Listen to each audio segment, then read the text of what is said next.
Assalamualaikum dan salam sejahtera kepada Sir Muhammad Fardi bin Sakimin. Kami dari Kumpulan 3 akan membentang tentang topik 9 yang bertajuk Membina Kerjasama Pusat yang Kukuh, Strategi untuk Melibatkan Keluarga. Saya, Farahatul Elma binti Asili, akan menerangkan tentang dasar keluarga pusat. Keluarga adalah sebuah unit asas sosial yang membekalkan sumber manusia untuk membangunkan serta menjamin kesinambungan insan sebagai generasi akan datang. Pernyataan dasar merupakan satu dasar untuk mengutamakan perspektif keluarga dalam segala usaha pembangunan sosio-ekonomi bagi melahirkan generasi berkualiti. Matlamat dasar keluarga pusat pula, di mana dasar ini bermatlamat untuk membangunkan keluarga yang sejahtera, sehat dan relevan untuk memastikan kestabilan sosial. Dasar ini juga menjadi pemangkin kepada kesedaran dan komitmen semua pihak yang berkepentingan, termasuk setiap anggota masyarakat, untuk mencapai matlamat yang dihasratkan. Dalam dasar, keluarga pusat mempunyai rasional dengan 9 langkah, iaitu yang pertama, arah tuju kesejahteraan keluarga yang total dan secara menyeluruh, yang merangkumi pembangunan dari segi fizikal, mental, ekonomi, sosial, psikologi dan kerohanian bagi setiap peringkat dalam kitaran hidup keluarga. Yang kedua, menyediakan landasan untuk pembangunan modal insan, di mana keluarga sebagai unit yang paling asas bagi menggerakkan perkhidmatan dalam sesebuah pusat. Oleh itu, dasar program perkhidmatan, perlindungan dan infrastruktur sokongan untuk mendaya upayakan keluarga dan disebarluaskan bagi melahirkan modal insan yang bermaruah, berperibadi mulia dan berkualiti tinggi. Yang ketiga, pembentukan dan pengukuhan institusi keluarga. Setiap ahli keluarga dapat diperkasah untuk melaksanakan peranan dan tanggungjawab bersama dan saksama melalui aspek kekeluargaan, kerjaya, ekonomi dan kehidupan bagi meningkatkan kestabilan, kerohanian dan kesejahteraan hidup. Yang keempat, keluarga menyemai, menghayati dan mengamalkan nilai dan nilai kekeluargaan. Usaha dalam membimbing dan memupuk kemahiran dengan nilai-nilai murni dan ciri-ciri boleh dijadikan pemangkin untuk mencapai kejayaan dan benteng pertahanan diri dalam setiap ahli keluarga. Oleh itu, mengamalkan nilai murni bagi setiap insan dalam keluarga perlu disebar luas dan diterapkan dalam institusi pendidikan, tempat kerja dan komuniti. Yang kelima, mengeratkan perhubungan antara generasi, di mana setiap warga emas dapat memperturunkan warisan, memelihara nilai murni dan menunjukkan ciri-ciri akhlak yang mulia kepada generasi akan datang. Maka, budaya keluarga penyayang, adil dan saksama, prihatin, saling bantu-membantu, hormat menghormati dan melindungi warga yang lemah, lanjut usia dan daif boleh diwujudkan, diperkukuhkan dan disebarluaskan. Yang keenam, hak asasi kemanusiaan dan kesaksamaan. Hal ini memberi tumpuan kepada undang-undang dan dasar yang menjamin perlindungan dan keselamatan serta membudayakan kesaksamaan gender dalam kekeluargaan. Mempertingkatkan ilmu pengetahuan dan kesedaran kepada setiap ahli keluarga untuk menghormati hak keluarga, hak individu dalam keluarga supaya dihormati sebagai insan yang memiliki dasar dan maruah diri. Mengamalkan juga sikap positif untuk membudayakan keharmonian, keadilan dan kesaksamaan gender dalam kehidupan keluarga tanpa mengira beza jantina dan umur. Selain itu, jaminan perlu diberikan untuk mendapat maklumat dan hak penjagaan undang-undang, penyertaan sosial, perkongsian sumber secara saksama dalam keluarga dan perlindungan daripada keganasan, penderaan serta pengabaian dalam kekeluargaan terhadap wanita, kanak-kanak dan warga emas. Yang ketujuh, peningkatan komitmen dan tanggungjawab sosial bagi semua pihak melaksanakan dasar dan program mesra keluarga. Usaha perlu diperhebatkan untuk mengarus perdanakan implikasi kesejahteraan keluarga dalam perancangan, pelaksanaan, pemantauan dan penilaian program sosial, kerohanian, persekitaran, kesehatan dan lain-lain. Melalui dasar ini, komitmen boleh dipertingkatkan untuk menyemak dan menyusun semula dasar, objektif, strategi dan program pembangunan akan pemantauan semua supaya lebih mesra keluarga. Yang ke-8, pelaksanaan keluarga. Kesejahteraan keluarga. Hal ini perlu dipertingkatkan untuk keluarga yang berbeza struktur dan mudah terancam. Oleh itu, komitmen dan tanggungjawab sosial bagi semua pihak akan dipertingkatkan selaras dengan budaya penyayang setiap masyarakat. Program pelbagai pihak akan disusun, diselaraskan dan diperluaskan dengan perkhidmatan, kemudahan, infrastruktur, sokongan untuk keluarga yang berbeza struktur. Contohnya, keluarga yang diketuai oleh ibu tunggal atau bapa tunggal, keluarga miskin tegar, keluarga yang dianggotai oleh orang kurang upaya dan sebagainya. 9. Pembangunan modal insan dan kekeluargaan. Melalui komitmen dan tanggungjawab sosial, semua pihak akan dipertingkatkan dan diperluaskan bagi menyediakan perkhidmatan dan kemudahan dari aspek teknologi maklumat dan komunikasi dalam ICT serta menyediakan sokongan mesra keluarga dan peluang bagi ahli keluarga memaju dan memahirkan diri. Teras strategi plan tindakan. Meningkatkan komitmen dan penglibatan pelbagai pihak untuk mengutamakan perspektif keluarga dalam segala usaha pembangunan sosial ekonomi.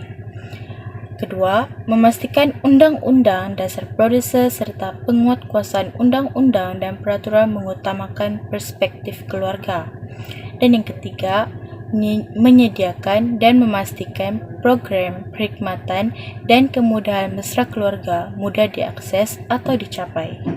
Strategi pelaksanaan. Bagi mencapai matlamat dasar keluarga negara, sebanyak 6 strategi telah dirangka. Menerusi strategi ini, hasrat kerajaan untuk mengukuhkan institusi keluarga dapat direalisasikan.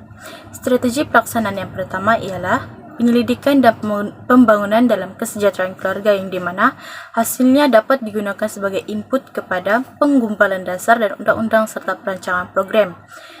Yang kedua ialah advokasi mengutamakan kesejahteraan keluarga, yaitu promosi keprihatinan dan iltizam untuk mengutamakan kesejahteraan keluarga dalam dasar dan program pembangunan bagi para pemimpin, penggumpal dasar, pembuat keputusan dalam sektor awam, swasta, pemimpin, masyarakat sivil dan keluarga sendiri dapat dipertingkatkan melalui advokasi.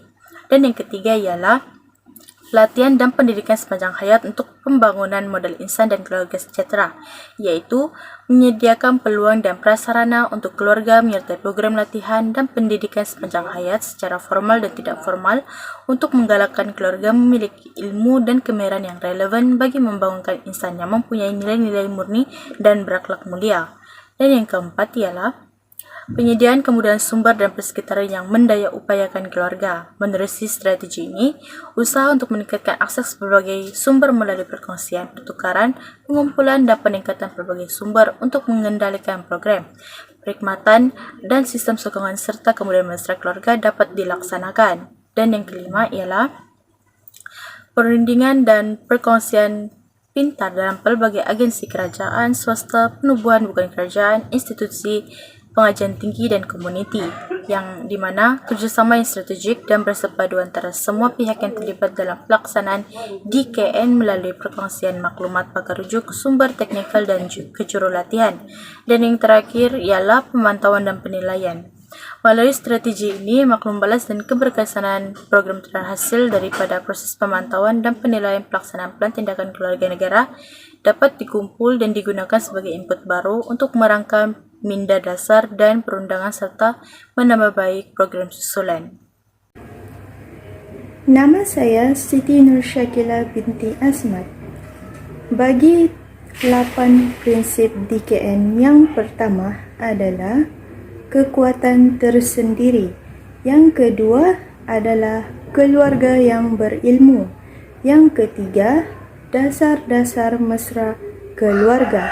Yang keempat, kepelbagaian struktur keluarga. Yang kelima, memupuk dan menghayati nilai-nilai murni. Yang keenam, tanggungjawab bersama dan saksama. Yang ketujuh adalah hak asasi, perlindungan dan kemanusiaan. Dan yang terakhir sekali adalah komitmen majikan. Bekerja dengan ibu bapa, iaitu dengan cara komunikasi yang efektif, berkomunikasi dengan ayat dan penerangan yang jelas. Selain itu, menerima tanggungjawab tanpa memberi hela dan berusaha memahami apa yang dikehendaki oleh orang lain dengan bahasa yang baik. Ianya dapat menggalakkan tingkah laku pengurusan yang berorientasikan masa hadapan. Di samping itu, ianya juga memudahkan aktiviti pengurusan, keputusan dan penyelesaian masalah sama ada secara sendiri atau berkumpulan. Seterusnya ialah ceria bersama keluarga, iaitu dengan cara mengadakan waktu untuk beraktiviti dan meluangkan masa bersama keluarga untuk mengeratkan lagi kasih sayang. Aspek ini penting bagi mencapai kebahagiaan dalam hidup. Setiap ahli keluarga perlu memainkan peranan penting bagi memastikan suasana dalam keluarga itu sentiasa ceria dengan cara berkongsi cerita, makan bersama-sama, wujudkan aktiviti rutin keluarga, dan berkomunikasi secara terbuka dengan keluarga. Ianya merupakan kunci kepada ikatan kuat dalam sesebuah keluarga. Anda boleh menggunakan pendekatan berpusatkan keluarga dalam cara Anda bekerja dengan keluarga secara keseluruhan, cara Anda menyokong anak-anak dan menyokong ibu bapa. Berikut adalah beberapa idea. Jadilah fleksibel dalam cara Anda menyediakan perkhidmatan, memikirkan perkara yang paling berguna untuk setiap keluarga individu. Sebagai contoh, sesetengah keluarga mungkin menyukai sokongan bersemuka dan yang lain mungkin lebih suka sokongan dalam talian. Bekerja sama dengan keluarga untuk membina rangkaian sokongan dan sumber tidak formal atau community. Contohnya, jika Anda menghubungkan ibu bapa baharu dengan kumpulan ibu bapa baharu, mereka mungkin memerlukan sokongan yang kurang formal. Bina hubungan Anda dengan perkhidmatan kanak-kanak dan keluarga aliran perdana dan pakar yang lain supaya Anda tahu kemana untuk menunjukkan keluarga. Sokongan Anda untuk kanak-kanak. Bekerja sama dengan keluarga untuk mengelilingi kanak-kanak dengan hubungan yang selamat dan penuh kasih sayang di rumah dan dalam komuniti. Anda boleh mulakan dengan hubungan hormat Anda sendiri dengan ibu bapa. Kanak-kanak akan belajar daripada interaksi Anda, memastikan kesehatan, keselamatan, dan pemakanan yang baik untuk anak-anak Anda. Gunakan kemahiran dan minat setiap kanak-kanak sebagai asas pembelajaran. Sebagai contoh, jika kanak-kanak suka menyanyi, Anda boleh mengajar dalam lagu. Kelilingi kanak-kanak dengan bahasa. Anda boleh menggunakan buku, musik, bercerita, dan sebagainya. Sokongan Anda untuk ibu bapa. Jadi boleh dipercayai dan ikuti komitmen Anda kepada ibu bapa. Contohnya, jika Anda mengatakan Anda akan menelepon atau melawat pada masa tertentu, pastikan Anda melakukannya. Coba jangan membuat andaian tentang apa yang ibu bapa perlu tahu. Berbincang dengan ibu bapa tentang matlamat mereka dan jenis maklumat yang mereka cari. Dengar ibu bapa dengan teliti apabila mereka bertanya soalan. Akui bahwa ibu bapa boleh berasa sangat bimbang apabila mereka tidak mengetahui sesuatu, terutamanya jika berkaitan dengan kesehatan atau kesejahteraan anak mereka. Peranan ibu bapa atau penjagaan komuniti adalah penempatan ibu bapa atau penjagaan komuniti secara langsung atau tidak langsung akan memberi kesan positif kepada perkembangan murid prasekolah. Dalam hal ini, ibu bapa atau penjaga perlu memainkan peranan penting untuk melakukan pembelajaran, di mana ibu bapa yang memperhatikan akan membantu dan menggalakkan kanak-kanak mereka untuk meneruskan amalan atau perkara yang telah dipelajari semasa di sekolah, seperti amalan memberi salam, ucap salam dan terima kasih, amalan kemahiran menyiram pokok, menghiram makanan, dan mengemas. Selain itu, dengan menyumbang kepakaran atau sebagai pakar rujuk, di mana ibu bapa juga boleh menyumbang idea-idea mereka dengan beri penerangan tentang sesuatu pekerjaan dan beri demonstrasi kepada kanak-kanak seperti tunjuk ajar mengenai seni kraft tangan. Selanjutnya adalah menyumbang sumbangan tenaga dan bahan, di mana kepada kanak-kanak juga diperlukan sebagai satu usaha untuk meningkatkan lagi minda mereka dan tahap pembelajaran, seperti menyediakan alat untuk mengajar, membaiki alat permainan luar, dan membina taman sains. Akhir sekali adalah memberi khidmat kebajikan, iaitu ibu bapa digalakkan untuk memberi khidmat kebajikan kepada kanak-kanak selaras dengan maklumat pendidikan prasekolah, seperti memberi sumbangan untuk aktiviti-aktiviti prasekolah sepanjang sesi persekolahan dan menjadi ahli jawatan kuasa prasekolah. Keperluan hari pendaftaran, iaitu semasa hari pendaftaran prasekolah, ibu bapa ataupun penjaga murid dikendaki untuk mengisi borang maklumat murid, menyediakan gambar bersaiz pasport, membuat pembayaran untuk pakaian seragam prasekolah, baju sukan, insurans, buku-buku latihan, dan lain-lain seperti yang dilampirkan. Seterusnya ialah organisasi Persatuan Ibu Bapa Prasekolah, iaitu yang terdiri daripada penaung, pengerusi, naib pengerusi, bendahari, setiausaha, dan EJK. Seterusnya ialah buku panduan ibu bapa. Di dalam buku panduan ibu bapa ni terdapat peraturan sekolah yang terdiri daripada 3, iaitu waktu persekolahan murid prasekolah, yang kedua pakaian murid prasekolah, dan yang ketiga peringkat kelas. Okey, pada waktu persekolahan murid prasekolah, hari Isnin hingga Jumaat dari jam 7.30 hingga 11.30 pagi, dan setiap hari Isnin sahaja bermula jam 7.30 pagi akan diadakan perhimpunan sekolah, dan ibu bapa perlu memastikan anak-anak tidak lewat hadir ke sekolah. Dan waktu rehat murid pada jam 9.30 pagi dan makan akan disediakan oleh pembantu pengurusan murid. Okey, yang kedua ialah pakaian murid prasekolah, iaitu murid perlu memakai pakaian yang kemas ke sekolah. Pakaian murid prasekolah adalah seperti peraturan yang ditetapkan, iaitu sebanyak 3 pasang pakaian perlu dipakai oleh murid, dan jadual pemakaian telah ditetapkan seperti di dalam surat yang telah dilampirkan, dan pakaian-pakaian tersebut perlu dipakai mengikut jadual dan hari yang ditetapkan.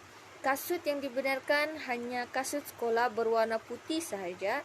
Ibu bapa dan penjaga murid diminta untuk menulis nama anak pada kasut supaya tidak tertukar dengan kasut murid yang lain. Dan ibu bapa dan penjaga juga diminta menyediakan sepasang pakaian lain, bukan pakaian sekolah, untuk simpanan di sekolah sekiranya berlaku perkara yang tidak diingini seperti muntah, buang air kecil atau lain-lain. Dan yang ketiga ialah peringkat kelas, di mana menyambut hari lahir setiap murid dan menabung.